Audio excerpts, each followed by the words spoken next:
Di dalam video ini akan dijelaskan mengenai perhitungan tentang optimasi metode analisis obat.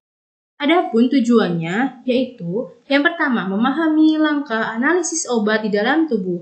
Yang kedua, mampu melakukan validasi metode analisis obat di dalam tubuh. Yang perlu diperhitungkan dalam praktikum ini adalah yang pertama, kadar sebenarnya. Yang kedua, kadar terukur. Yang ketiga, perolehan kembali atau persen recovery. Yang keempat, kesalahan sistematis. Yang kelima adalah kesalahan acak. Untuk kadar sebenarnya itu dihitung berdasarkan pembuatan larutan baku induk dan juga koreksi kadar dari deret bakunya. Dimisalkan, penimbangan baku paracetamol sebesar 49,5 mg dilarutkan dalam pelarutnya hingga 50 ml, maka akan membentuk larutan dengan konsentrasi bakunya sebesar 990 mg per liter atau 990 ppm. Untuk perhitungan deret bakunya menggunakan rumus V1 dikali C1 sama dengan V2 dikali dengan C2. Di mana V1 adalah volume at darah, yang C1 adalah konsentrasi yang diinginkan, V2 adalah volume baku yang diambil, yang C2 adalah konsentrasi baku induknya. Nah, V1 tadi kan volume at darah, maka digunakan kita 500 mikroliter. Jika darah yang dihasilkan sedikit atau tidak memenuhi, maka bisa diganti menjadi 250 mikroliter atau menyesuaikan. Untuk yang C1 itu adalah konsentrasi yang diinginkan. Nah, konsentrasi yang kita inginkan pada perhitungan ini adalah 100 ppm, maka diisi dengan 100 ppm. Untuk yang V2, itu karena kita mencari, maka ditulis V2, dan C2-nya adalah konsentrasi baku induknya. Untuk mempermudah perhitungan, kita gunakan 1000 ppm. Maka dihasilkan V2 sebesar 50 mikroliter. Nah, volume darah yang diambil adalah 500 mikroliter dari tadi volume at darahnya dikurangi dengan volume baku induknya, yaitu 50 mikroliter. Maka volume darah yang diambil sebesar 450 mikroliter. Jadi, untuk baku 100 ppm itu dibuat dengan mencampurkan 50 mikroliter baku induk dengan 450 mikroliter darah tikus. Untuk koreksi kadarnya, menggunakan rumus yang sama, yaitu V1 dikali dengan C1 sama dengan V2 dikali dengan C2. Untuk V1-nya 500 mikroliter sesuai dengan perhitungannya tadi. Yang C1 yang ditanyakan, karena dicari konsentrasi yang diinginkan tadi.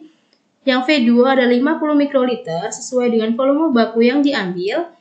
Yang C2 adalah 990 ppm sesuai dengan kadar baku induk yang sebenarnya. Maka, konsentrasi awal yang sebenarnya untuk deret baku ini adalah 99 ppm. Untuk deret baku yang lainnya, itu menggunakan cara perhitungan yang sama. Dengan perhitungan untuk baku 100 ppm ini. Setelah dilakukan analisis menggunakan spektrofotometer UV vis, didapatkan data absorbansi. Nah, selanjutnya dibuat kurva deret baku paracetamol, di mana konsentrasi baku sebagai sumbu X-nya dan absorbansi sebagai sumbu Y-nya. Terus, dilakukan regresi linier, di mana untuk mencari nilai A, itu menggunakan intercept dari absorbansi dan baku. Untuk nilai B-nya didapatkan dari nilai slope antara absorbansi dengan baku, dan R-nya adalah korel dari absorbansi dan juga baku. Hasil regresinya berupa yang A 0,1237, nilai B 0,000296, nilai R 0,98876. Selanjutnya, untuk data hasil percobaannya, itu untuk kadar sebenarnya ada 5 sampel, yaitu 100,1 ppm, 200,2 ppm, 300,3 ppm, 400,4 ppm, dan 500,5 ppm. Di sini, kadar sebenarnya itu didapatkan dari hasil pembuatan larutan induk. Nah, untuk absorbansinya itu, masing-masing kadar sebenarnya pada tiap konsentrasi itu dilakukan replikasi sebanyak 3 kali. Selanjutnya ditentukan berapakah kadar terukurnya, berapakah persen recovery-nya, berapakah persen kesalahan sistematisnya, dan berapakah persen kesalahan acaknya. Selanjutnya untuk kadar terukur, kadar terukur dari sampel berdasarkan hasil regresi linier dari deret baku. Nah, untuk kadar terukur itu dihasilkan dari nilai X pada persamaan Y sama dengan BX plus A.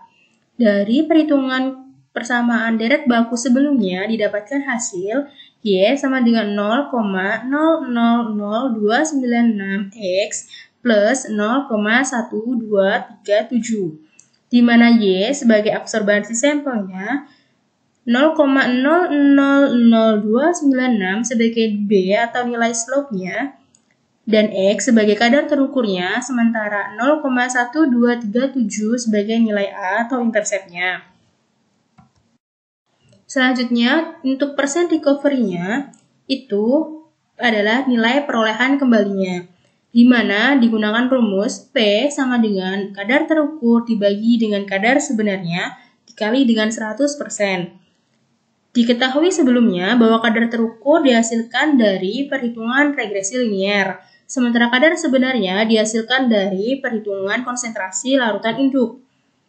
Nah, didapatkan persen recovery-nya sebesar, untuk yang sampel pertama itu 109,0275, sampel kedua 91,64385, sampel yang ketiga 98,22601, yang sampel keempat 110,7996, sampel kelima sebesar 94,71552%. Di mana syarat untuk perolehan kembali adalah 75% sampai 90% atau lebih.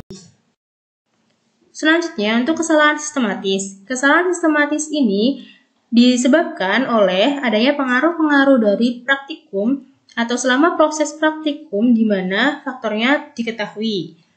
Untuk rumusnya, KS sama dengan 100% dikurangi P%.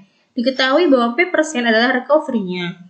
Maka dari hasil tersebut atau hasil perhitungan sebelumnya didapatkan kesalahan sistematis yaitu 9,03%, 8,36%, 1,77%, 10,80%, dan 5,28%.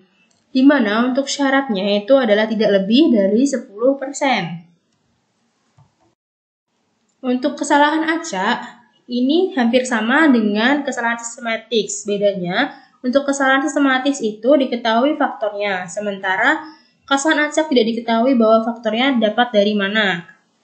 Untuk kesalahan acak sendiri, rumus yang digunakan adalah simpangan baku dibagi dengan rata-rata dikali dengan 100%. Seperti yang diketahui sebelumnya bahwa masing-masing sampel itu dilakukan replikasi sebanyak 3 kali.